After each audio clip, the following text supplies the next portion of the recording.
Welcome to Rider Nation Station, presented by American Manufacturing Solutions, your total logistics partner, investing in Rider Nation Station and St. Mary's, Ohio, and to our other fine sponsors.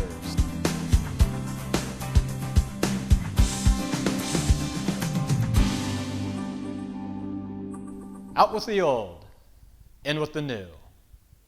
Since 1923, football fans knew the place to watch their beloved team play was directly behind the old high school. In 1937, as an FDR WPA project, the stadium, which came to be known as Skip Bachman Stadium in 1994, was constructed. Over 400 varsity football games were played behind the high school, with the last game played a victory for the Roughriders in the first round playoff game versus Orange High School in 2018. All good things do come to an end.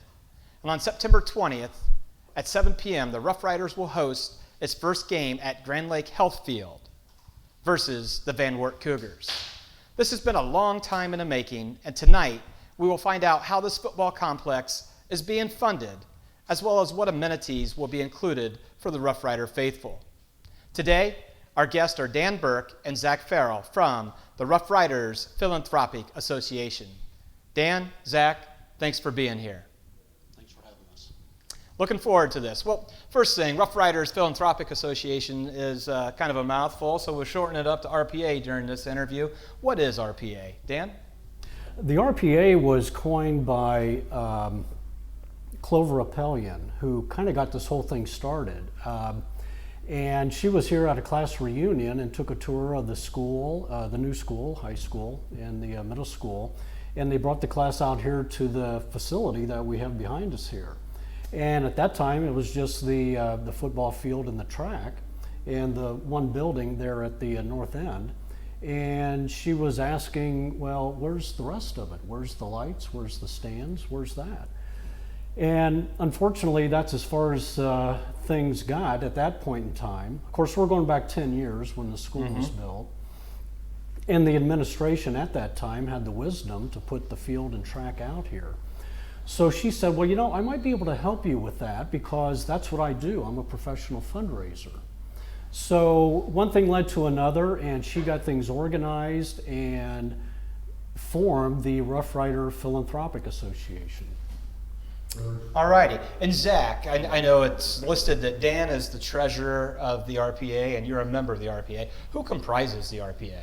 We've got I'd say a core group of probably 15, 20 of us that are fairly active and meet together weekly.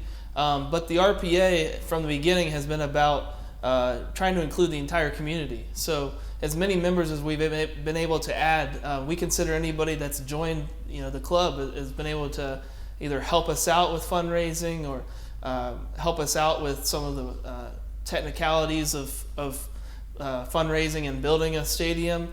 And certainly everybody that's been able to pledge themselves or donate themselves, we consider them all to be members of the RPA. The RPA was created to provide a private funding in a charitable arm of the St. Mary's Community Foundation to be able to raise money to build what you see behind us and what we're sitting in right now. Okay, and we're shooting right now from the press box on the home side, and behind us is a track meet going on and a beautiful backdrop to what we have going on here. Zach, help me out with the legalese. This is a charitable fundraising arm. It's a 509 organization. What does that mean? It just means that it's set up to be nonprofit, and so it contains the same, that you typically hear a 501c3 organization. Right. We're a 509 that's set up for charitable, educational, and youth athletic purposes, and it's set up as under the umbrella of the St. Mary's Community Foundation, which is a 501c3. So all of the donations and pledges that have come into the RPA are tax deductible and have been accepted like that. So legally speaking, it's just like a typical nonprofit organization, and what really has made the RPA different is the people that have been involved and the connections that we've been able to make and the work that we've done to be able to connect everybody in the community and really show sell our vision of this facility and complex to the rest of the community, and to the tune of about $2 million in private donations now.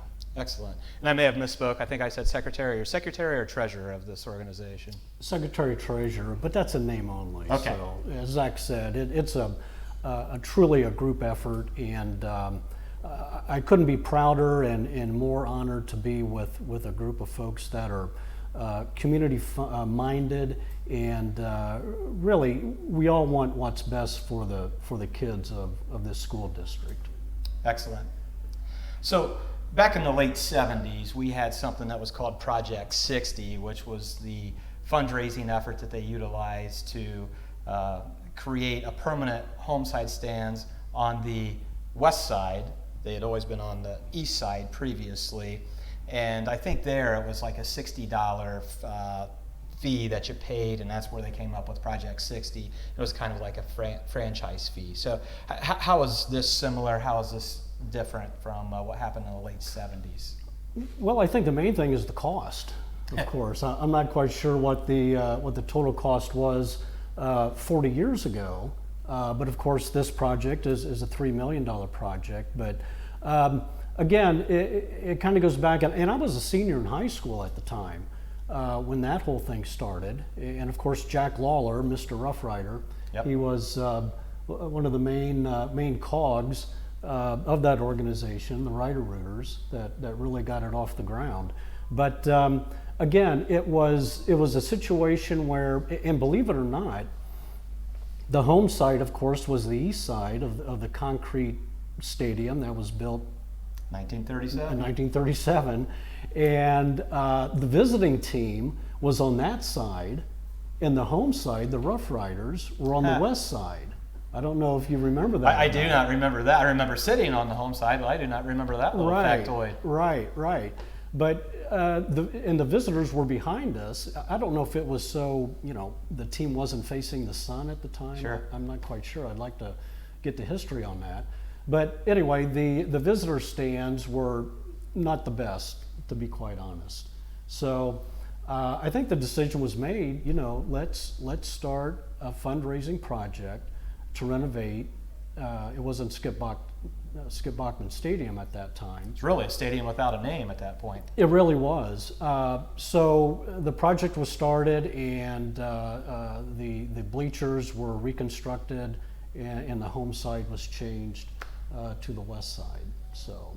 Alrighty. And I've heard some stories about that, even where actually Project 60, when it started, they were attempting to move the field to the West School location.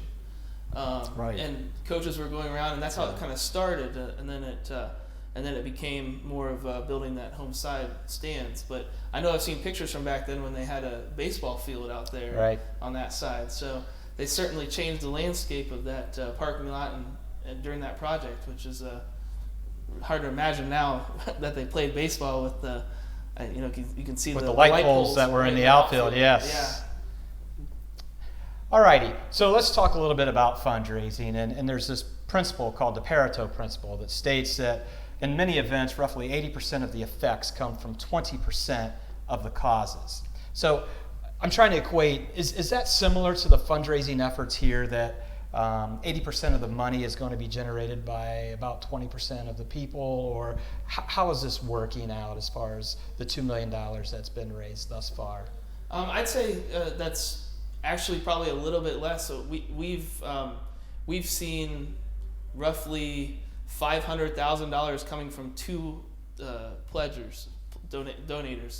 We just announced recently that Grand Lake Health System has pledged $300,000 to name the field and the gymnasium in the high school for 10 years.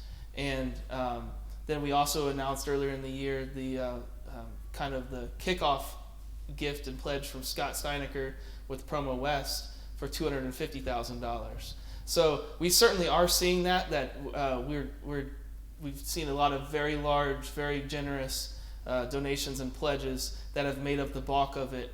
But to really get us to the finish line, we are going to need to continue to attract those local, smaller family and friends donations and pledges that largely have come in the 500 Club. Okay, so that's a perfect segue into the Roughrider 500 Club. And what exactly is the 500 Club?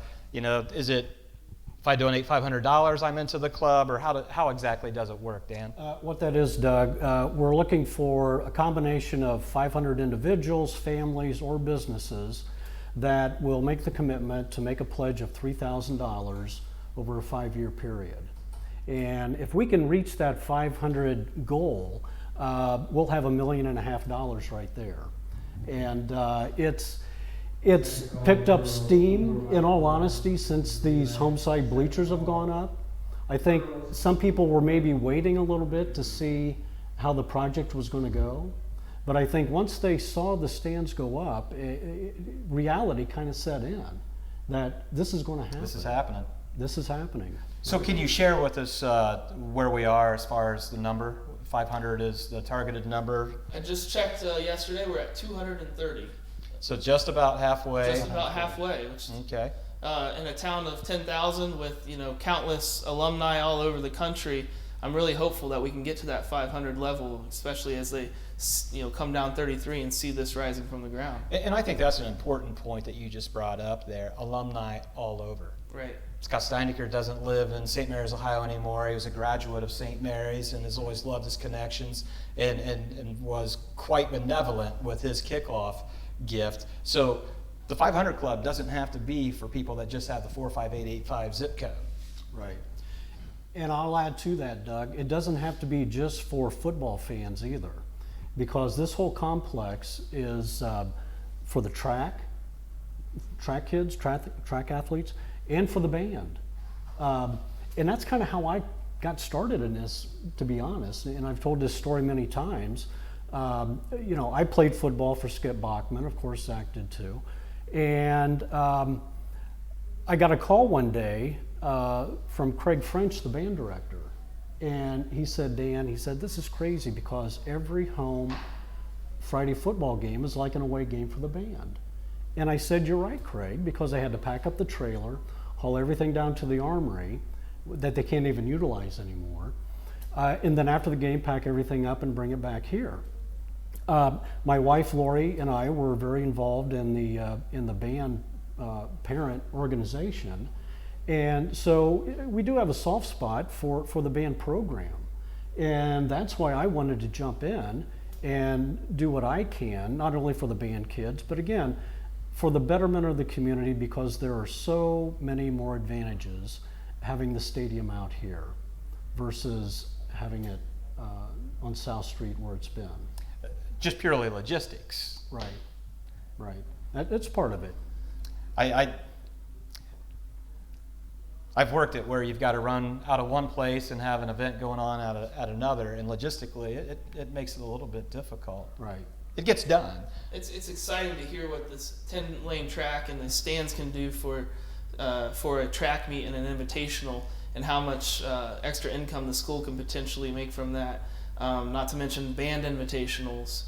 And also for a community, it's also bringing a lot of extra mouths into our community to hopefully use our restaurants and stay in our hotels, and maybe think about moving here, think about recommending it to their family. So I think it's a great, the school superintendent has used the term as that this is our front porch when people come to town, and what a better view from 33 and for our front porch than to show off this great facility too. Absolutely. And speaking of track, the athletic department has the great pleasure of hosting the WBL track meet this year, and I think all the WBL schools are pretty excited because the only school that has the 10-lane track, and that just creates a lot of efficiencies in running a major meet like that. So that's going to be fun. I think that's the first week of May when we are host of that WBL track meet. Right. Yep. Absolutely. Sticking with the 500 Club, somebody becomes a 500 Club. What is the benefit of being a 500 Club member? Yeah. So, and I also wanted to say, Dan said this is $3,000 over the span of 5 years, which is $600 a year or $50 a month. So when you think about it that way, it's maybe a little bit more approachable to people than the $3,000 mark.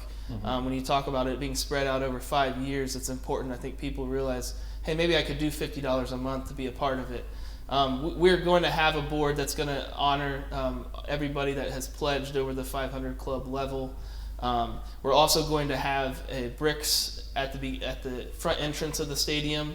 There's going to be a section there where all the 500 club level donors are going to have their names or their family's name etched out in the brick.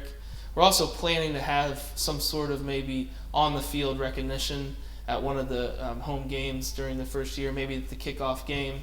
And then the big one is that the school has partnered with us in offering the reserve seating, because the reserve seats, the school tried really hard to be able to see if they were able to take the old stadiums and the new stadiums seating charts and overlay them. And there are too many instances where they're having to make a decision about who's going to get the aisle seat, who's going to go, who's going to get pushed up to a different row. And it was made, and they made a decision, which I think was the right one, is that we just need to start over with a new seating chart. It's just too hard to get. There's going to be too many arguments, and people are not going to be happy. Let's start over. It'll be a new thing. The school partnered with us and said, let's give the first option for that to the 500 club members. Let's give an added incentive to people who are willing to pledge and to willing to believe in the stadium and the project enough that they're willing to do that. So we're excited. That should be a big draw, I think, and we're getting closer here to September. So I know we're going to be announcing sometime soon when that date will be. So everybody will want to get their pledges or donations in before that date to be able to be in that first group. So there's the benefits of being a 500 club member. Is there another category for people that maybe just can't swing the $3,000 over the 5 years, or they just want to, maybe they want to just commit $1,000? Is there another category, or they just make the donation? We do have since the hospital made their very generous donation, they have naming rights to the field. But we do have a category that was to be alumni field, but I'm sure the RPA will figure something out to have other naming rights as such. But yeah, you can, Doug. You can, and I emphasize this from the get-go. No gift is too small. Okay. No gift is too small. And if there is a certain amount, a certain level of the alumni field that past graduates can donate to, that would be something that we could have a naming right project for. So yeah, you don't necessarily have to absolutely join the 500 okay. club. We're seeing a lot of gifts come in honor of class of 1978, in honor of class of 2005. So maybe you can't swing the $3,000, but you want to do $100, $200, $300, or you want to do $1,000 over 5 years. You can do it in honor of a class. And then we've talked before about having some sort of, when it's all said and done, some sort of board or something that shows which classes gave the most. So sort of a competition Sure. between the alumni of the classes and everything. So yeah, and we're going to be thinking about what we can transition the alumni field project to, since we had a generous gift from the hospital that we announced recently. Right. I might want to add too, I had a perfect example. Today, as a matter of fact, I got a call from a very nice lady who graduated in the class of 1964 from MHS. And she wanted to do something. She wanted to contact her classmates to make a contribution, any amount of a contribution, in honor of the deceased classmates of that class. That's a good idea. Yeah. So it's things like that we're starting to learn and to hear of. And if there was a way that we could get every class officer to some way, somehow, contact all the classmates that were in their class to possibly make a small contribution, it would really go a long way to finish this off. And one final question before we take a break to see who our sponsors are for tonight's show. How does one become a 500 Club member? Those that are in St. Mary's, those that are somewhere throughout the United States or worldwide. What's it the process to become a 500 Club member? We've got a few easy ways. You can log on to the St. Mary's Community Foundation website, which you can also access by going to our website, which is roughriderpride.com. On the roughriderpride.com webpage, there's a button that says Donate Now. When you click on that, you'll be redirected to the St. Mary's Community Foundation's website, and you can enter in your credit card information or your bank account information and set up a recurring payment into the St. Mary's Community Foundation. If you're curious after that, you can contact Mike Makeley with the Community Foundation just to make sure that it went through and to let him know, which name that you would definitely like on your brick if you're joining the 500 Club. We also have forms that we've tried to pass out a lot.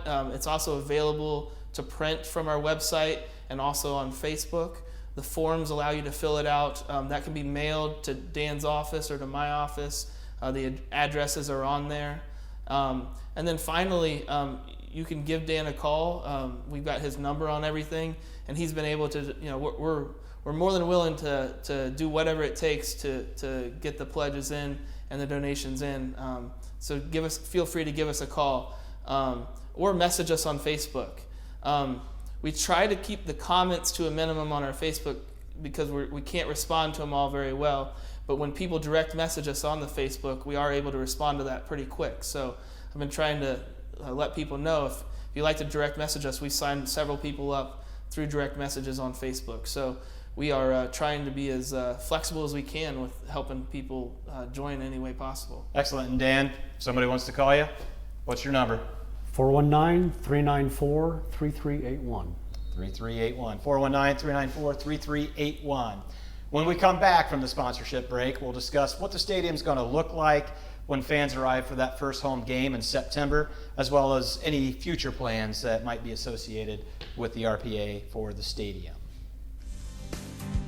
This segment of tonight's broadcast has been brought to you by Minster Bank, helping people achieve financial success in support of the Rider Nation and the St. Mary's community. The Evening Leader, chronicling the history of St. Mary's for over 100 years. And like a good neighbor, Lori Yelton, your local State Farm agent, is there. Alrighty, well thanks to those sponsors. And the old field really went without a name until 1994 when it was appropriately named Skip Bachman Stadium. Just got a news flash that it was going to be an alumni field, but now it's going to be called Grand Lake Health System Field. Grand Lake Health System Field. So that's pretty new information. What does that mean to have the hospital come in and play a major role in helping fund this stadium? The hospital is one of our area's largest employers and kind of a shining star in our community because there are a lot of communities around here that don't have a medical facility at all, let alone a 6th-floor hospital with lots of wings and added resources. So it's a great resource for our community, and having them be able to step up and support our community like this is amazing. They have been supportive from the beginning, and I think as they saw it growing here, they knew that they wanted it to be an even bigger part of it. And so we're so excited. As I was talking about earlier with the front porch of our community, what a great, it's our front porch, and then we've got one of our greatest employers, I think, on that front porch, so to speak, or, with a sign hanging on that front porch here.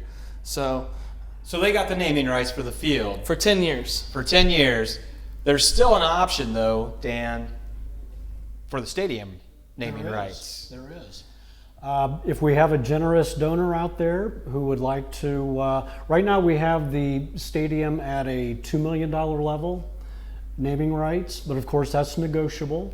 But if we do have someone or an industry or a business who would like to make that commitment, it's still available. Okay. And let's, real quick before we move on to a different topic, talk about who some of the other contributors to major contributors have been. I think the officials have a locker room named after somebody, and anybody else that we haven't touched on yet. Yeah, Mark Cisco is named the officiating locker room. We had Superior Credit Union step up with a $30,000 donation that they're going to name a track lane and a secondary gate. Minster Bank has also, they're going to be their name's going to be on the benches. I believe their pledge was $25,000. Dan, there's some. The St. Mary's Foundry, right? They have pledged $25,000 with their name on the back of the visitors bench, players bench. Connie Tech, they have pledged $50,000, and they will have their name on the home concession building. Parker Hannafin is in for $30,000. So, yeah, the response from the area industries has been tremendous. We're still working on a few more. Is the press box been named? It has, and appropriately so, the Ralph Guarneri family press box. And of course, if anybody knows anything about Rough Rider football, they remember Big Ralph. Right. And just the presence of Ralph in the press box and his booming voice, is just something that you don't forget. It's forever ingrained. It is. Mike Kearns Ford. Bud Chevrolet. Craig and Chris Noble are naming the goalposts. They had a very nice donation that kind of was one of the leading donations. Hope I'm not forgetting anybody. I'm sure we are, yeah. and I apologize if we are, but there's just a whole list of very generous donors that have stepped up. Family Audiology Associates. Absolutely. Is a recent donation. Right. She is naming the band section. So we thought that was a good nexus with making sure that the audiology is taken care of. Right, so Ellen Hunter. Ellen Hunter with Family MHS Audiology, so that everybody can make sure you've got your audiology taken care of, so you can hear the band. That's there right. We go. So it's taken a lot of corporate benefactors and individuals to really work on that Pareto principle of 20% or just a smaller percentage helping do a bulk of it, and then the rest of us that are so willing to do so. I don't want to leave out the evening leader too. Oh, absolutely. They've stepped up. They've helped. Gail Mason-Brink, the publisher there, has handled much of our printing, and also they've pledged a generous amount of money to name the student section. So there are a lot of naming opportunities that are taken, but there's still a lot out there that are available. So there we go, and hopefully none were forgotten. If they were, it was my fault because I didn't prep them for that question right there.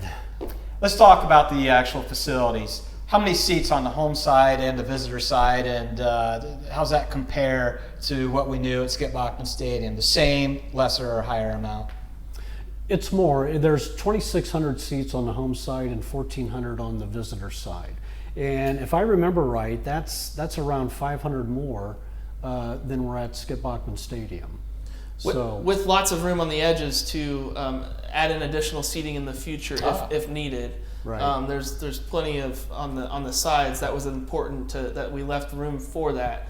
But I know when the school was looking at designing this many years ago, one principle that they wanted to keep was that they didn't want to lose the closeness of all the fans together too and the experience. So we didn't want to make it too big or have too many extra seats. But we do have a lot of room, especially on the visitor side, that we can bring in temporary seats for the playoffs and for some maybe the invitationals or for hosting a playoff game between two bigger teams. That we would need to bring in extra seats, but we wanted to keep what's here relatively small to keep that same great atmosphere with the stadium. Sure. And for those of you watching, and if you can see behind us, you'll notice that the visitors' bleachers are not there yet. When is that scheduled to start with construction? Well, I wish we could have started yesterday, to be honest, Doug. But the way this whole project is working, and through the generosity of Minster Bank and Superior Credit Union, we have a $2 million line of credit. And the way we can access that line of credit is based on the pledges that are in place, because the pledges are used as collateral. So as the pledges go, so goes the construction of the stadium. Now, again, we're hoping that the visitor side bleachers will be completed before that first game in September. I think they will. I have a lot of faith in this community. I think the people of this school district and the alumni of this school will come through. So that's what we have to keep our eye on, is keep those pledges coming in so we can draw on that line of credit so that we can get this facility completed. In the drawings for the visitor side, will there be a press box or no press box? At this point, no, there won't be a press box on the visitor side. Okay. Although, if I remember right, I think those bleachers are constructed so that one can be put up there if the time comes. They're designed to have a press box there, and there's also enough room on the cement pad that's behind them to put a press box up as well. Right. And that's intentional. That would be probably a phase 2 or a phase 3 project for us as we're able to continue. Right. And that's just good vision there. The student section, you mentioned it was named. Where will the student section be? The plan right now is, if you're looking at the home stands, that the band and the students will be on the left side in the first 5 rows. Okay. So as you notice if you're standing out there, the stadium has a few rows and then a big platform with lots of handicap seating. Very important for a lot of people in the community, including my mom. And then it has several, maybe 30 or 40 rows up to the press box. And the idea was that we wanted to keep the band and the students close to the rest of the stands.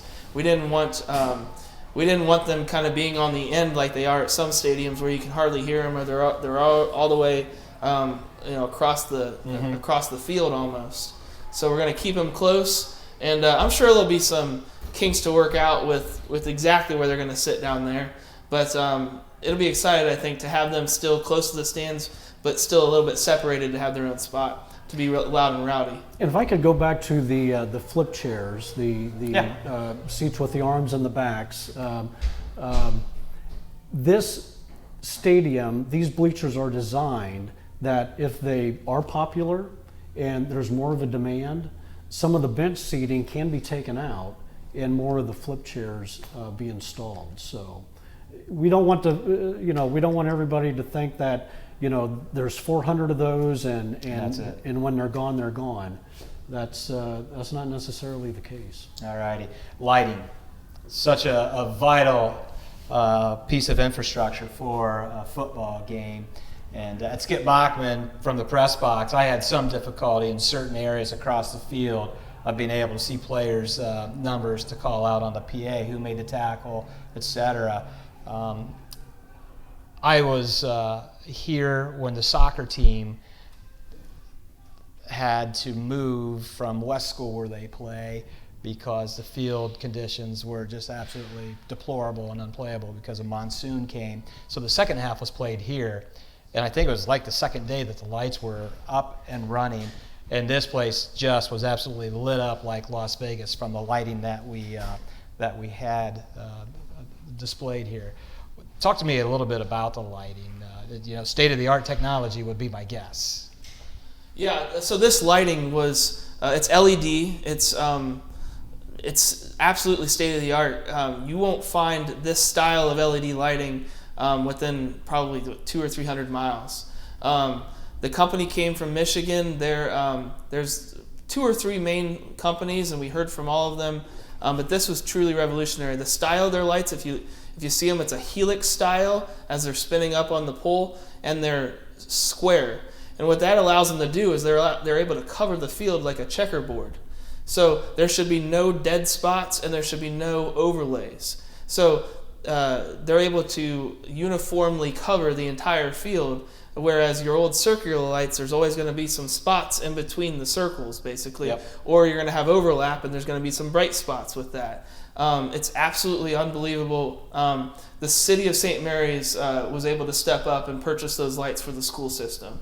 Came from a tradition where they did that back in the Project 60. The city of St. Mary's stepped up and purchased those lights for Skip Bachman Stadium, and they were able to do that for the school system, and we're so thankful.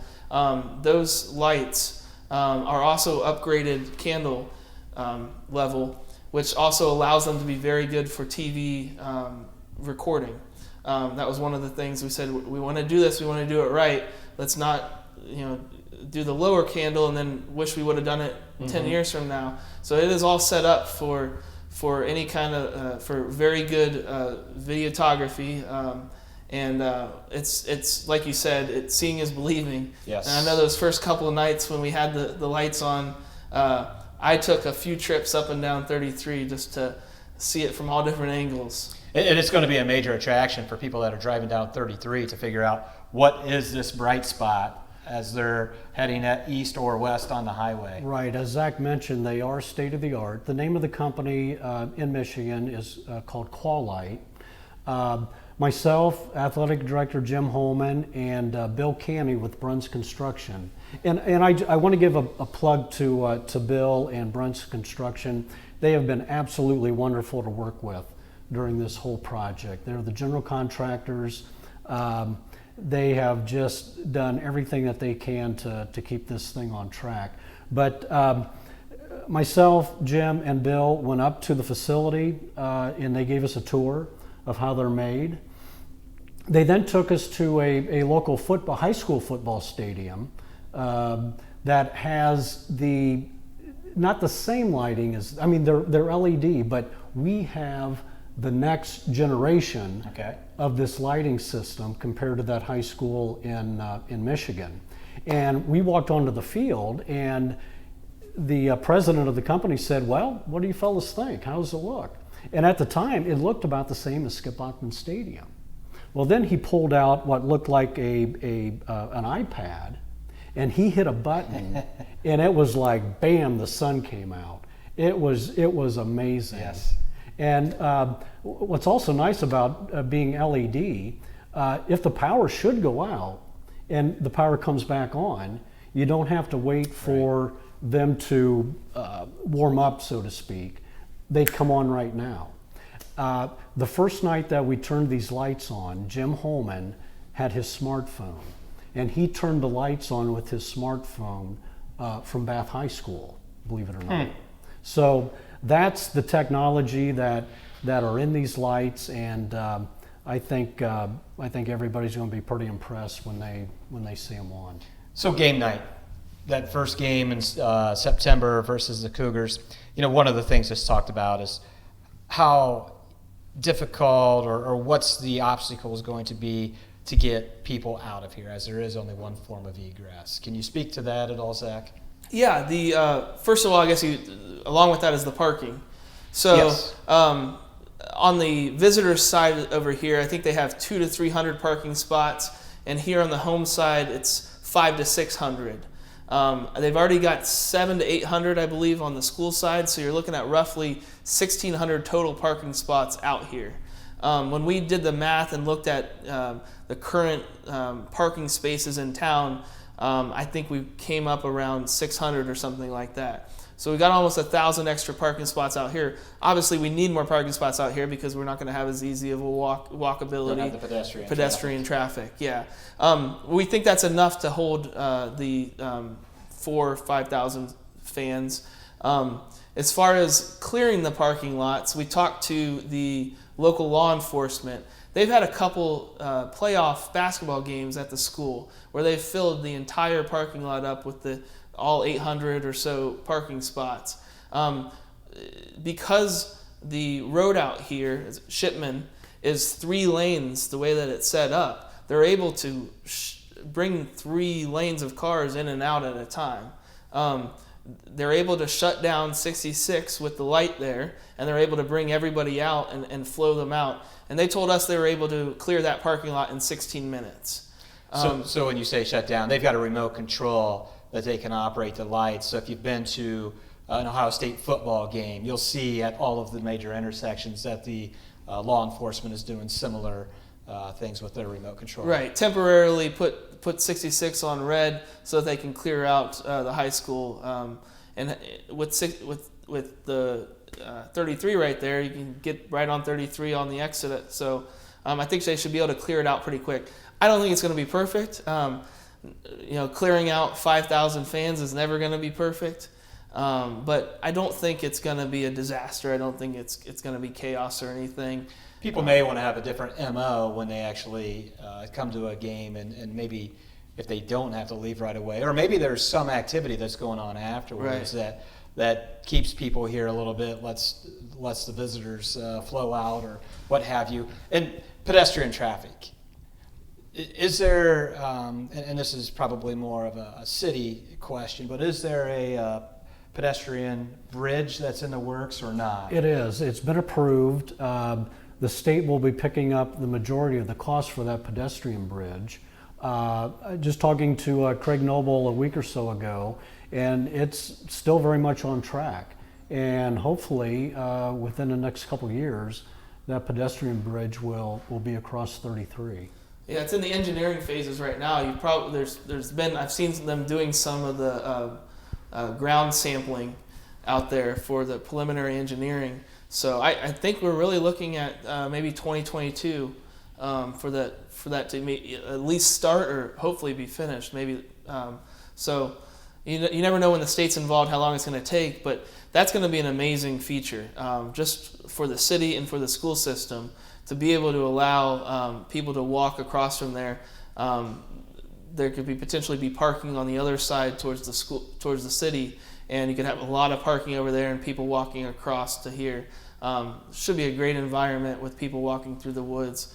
You were saying, I wanted to touch on too, we've heard from the band program that they may be thinking about some ways that they can have maybe their own kind of skull session type of program in the gym before the game, or some after game activities in the school that'll keep some of the students here and maybe keep some of the cars from coming out, so there can be more of a staggered coming and leaving. So excellent. I remember the Ottawa Glandorf PA announcer used to always ask everybody, and he did this facetiously, to please exit safely and alphabetically. We probably won't do that. That would work.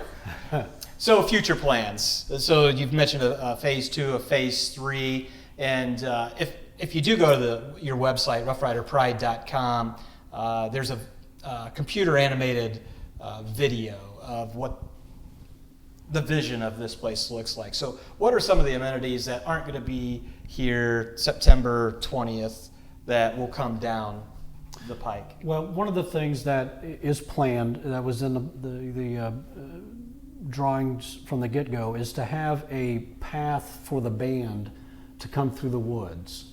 And again, I have all the faith in the world that that's going to happen. And also a storage building for the band out here so they can store some of their equipment. Another thing is possibly a field house for the football team, where they can have coaches' offices. And from my understanding, they want it big enough where they could actually, not as big as a football field, obviously, but big enough where they could run plays and things of that nature if the weather isn't the best and things, that type thing. So, those are in the plans. Nothing concrete yet, but that's something that I think the community would love to see as well. Statues or monuments of any sort? We're planning and working with the Bachman family for a Skip Bachman memorial here in the stadium. So that may not be ready on September 20th, but that's part of this phase, and we want to get that done as part of it. Is the horseshoe going to be symbolized in any way? We're working on that. We'd like to maybe see if there's any local industries that could put together some sort of large metal structure that would look, horseshoe shaped. That would be neat for the opening. So we're open to that if there is anybody out there that has some ideas or some resources that could help us with that. All righty, now the final question. Where are we percentage-wise of the money that is needed to what's been collected for the phase 1? Well, right now I think we're around 75%. Yeah, and we're actually getting close to 80. We've been kind of marking it up every 5% wise, and I can tell you we're close to the 80%. So we're still saying 75, but we're getting close to 80 here with these last couple large donations and pledges. Right, but we still want to stress we need the community's help. We really do. We want to get this thing wrapped up, hopefully within the next couple months here, so that the full project can be completed by the time that first home game rolls around. All righty. We're going to take a commercial break, and when we come back, we're going to play the Rider Nation Station word activity. This segment of Rider Nation Station has been brought to you by Albert Sporting Goods at 121 West Spring Street, serving the St. Mary's community since 1980.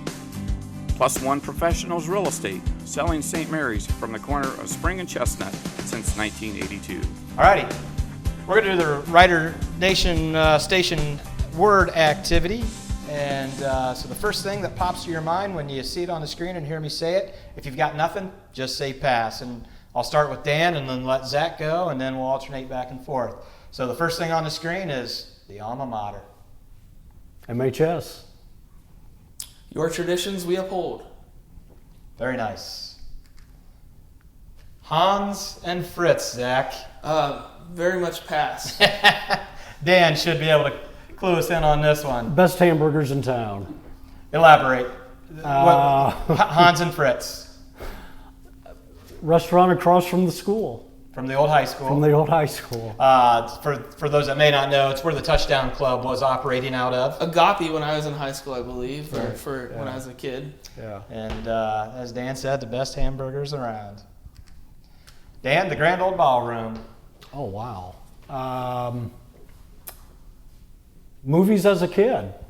That's where we went to see Saturday afternoon movies back in the day. I had some teenage dances there, so I'll say teenage dances. They still had some bands up there in high school and junior high. Very nice. And our last one, and I think, Zach, you're up. Rider Rooters. Unique boosters. Because I don't think there's a bigger, more active booster club around. They have accomplished a lot in the years, and not just with fundraising, but they used to put a lot of sweat equity into getting things done for the programs. And they've pledged $25,000, and I believe it's kind of an ongoing thing with them that they're going to keep helping us. So we're really thankful for their support with us too. Yeah, absolutely. Zach, you said it very well. Very great supporters of the whole project. When I think of Rider Rooters, of course, I'm going back to the day of Jack Lawler, Dust Muter, Jim Widener, the founding members of that organization, and where it is today. Bob Fitzgerald, who has done just a fantastic job with that organization over the past several years. Couldn't do it without him. All righty, that concludes our word association. Thanks, guys, for playing. Wasn't too horrible, was it? Wasn't bad. All right. And you're the first pass that I've had, so congratulations. Sorry. You would show me where it was. I could have said something, but...